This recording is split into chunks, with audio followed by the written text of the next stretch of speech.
একদিন একটি কচ্ছপ ধীরে ধীরে রাস্তা পার হচ্ছিল। হঠাৎ করে একটি দ্রুতগতির মাইক্রোবাস এসে কচ্ছপটিকে চাপা দেয়। ফলে কচ্ছপটি মারাত্মকভাবে আহত হয়। কচ্ছপটি রাস্তার পাশে পড়ে থাকে, নড়াচড়া করতে পারে না, আর আশেপাশে কেউ ছিল না সাহায্য করার মতো।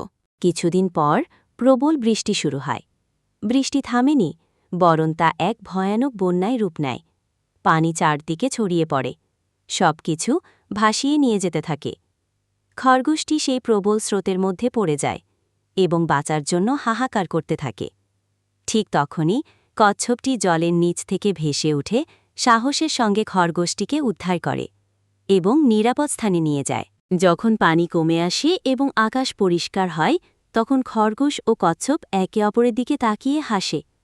তারা একে অপরের জীবন বাঁচিয়েছে। তাদের বন্ধুত্ব আরও গভীর হয়, যা গড়ে উঠেছে সহানুভূতি, যত্ন ও সাহসের ভিত্তিতে। নীতিকথা: প্রকৃত বন্ধুত্ব বিপদের সময়ই চেনা যায়।